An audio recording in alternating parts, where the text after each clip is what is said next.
Hello दोस्तों, कैसे हैं आप। आज की कहानी का नाम है गलती। सरसों के तेल की खुशबू जैसे ही मनोरमा जी तक पहुंची, वो नींद से जाग उठी। आहा, अचार बन रहा है, सोच कर ही उनके चेहरे पर बड़ी सी मुस्कान आ गई। उन्होंने बिस्तर से उठने की कोशिश की, पर हाथ पैरों ने साथ नहीं दिया। जैसे तैसे उठकर उन्होंने वॉकर का सहारा लिया और रसोई की ओर बढ़ चली। लो, आ गई बुढ़िया, बहुत तेज नागिन की। अभी तेल गरम होना शुरू नहीं हुआ कि खबर लग गई। हाथ पैर तो काम करते नहीं, पर जुबान भी इतनी चटोरी है कि पूछो मत। उनके वॉकर की खटपट सुनकर रसोई घर में बहू बड़बड़ाने लगी। उसकी आवाज़ से वो ठिठक गई। पैर ऐसे भारी हो गए जैसे किसी ने भारी पत्थर बांध दिया हो। उनकी आंखें भर आई, उल्टे पैर लौटने लगी। तभी 10 वर्षीय पोती मिनी की आवाज़ आई, मम्मी कैसे बोल रही हो आप दादी के लिए। उन्होंने सुन लिया तो वैसे भी तो अपनी तबीयत के कारण कितनी परेशान रहती। हाँ तो सुन लेने दे, हम भी कोई कम परेशान नहीं रहते। उल्टा सीधा वो खाएं फिर तकलीफ भुगते हम। बहू का स्वर तेज हो गया, आपसे तो बात करना ही फिजूल है। कहते हुए मिनी जैसे ही बाहर आई, दादी को देखकर उसने शर्म से सिर झुका लिया। सॉरी दादी, वो मम्मी के कहने का वो मतलब नहीं था। उसने सफाई दी। हाँ बेटा, तला भुना और अचार खाने से मेरा दर्द बढ़ जाता है ना, और तेरी मम्मी को मेरी तबीयत की चिंता रहती है, इसलिए बोल दिया। जैसे तैसे उनके मुंह से शब्द निकले। मनोरमा जी धीरे धीरे अपने कमरे की ओर बढ़ चली। मिनी ने उनको सहारा दिया और पलंग पर लिटा दिया। लेटे ही उन्हें ख्यालों में ने घेर लिया। जून का महीना और अचारों का मौसम।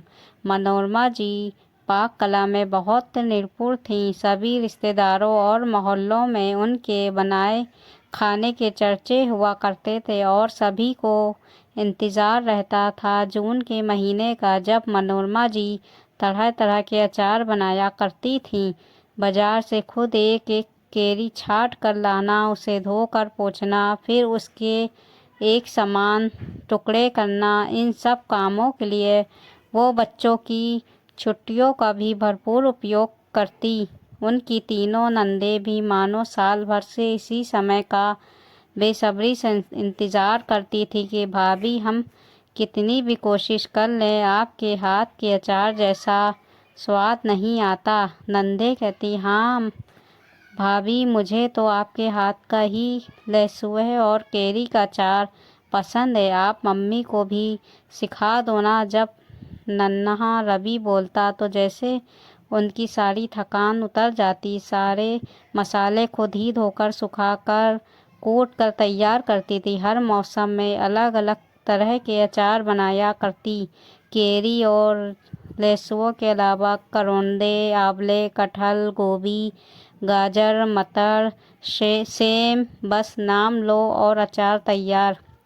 केरी के मौसम में तो मोहल्ले के कई घरों से पहले से ही फरमाइशें आना शुरू हो जाती। किसी को कलौंजी पसंद तो किसी को पानी की राई वाला अचार, कोई खड़े आम के अचार का शौकीन तो कोई मुरब्बे का, किसी को मीठा अचार पसंद तो कोई खट्टे तीखे अचार का दीवाना।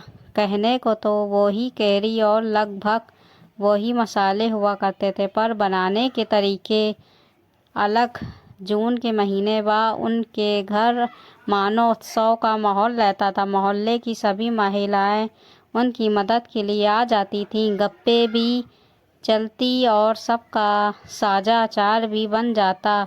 सभी लोग तैयारियां मिलकर करते थे। कोई केरी धोने का काम करता तो कोई पोंछने का, किसी के जिम्मे काटने का काम आता तो कुछ लोग हल्दी नमक लगा कर रखने का काम करते। कोई मेथी सौंफ जीरा धोकर सुखाता तो कोई लाल मिर्च और हल्दी कूट देता। पर अलग अलग अचार में मसालों की मात्रा, तेल की गर्माहट वगैरह का काम मनोरमा जी का ही हुआ करता। वो सभी के लिए बहुत प्यार से बनाती थीं। शायद इसलिए उनके हाथ का जैसा स्वाद किसी और के बनाए अचार से नहीं आता था।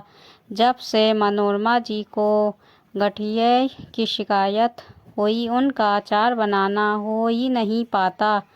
बहू को ये सब काम झंझट के लगने लगे तो उसने बाजार के तैयार मसालों का उपयोग करना शुरू कर दिया।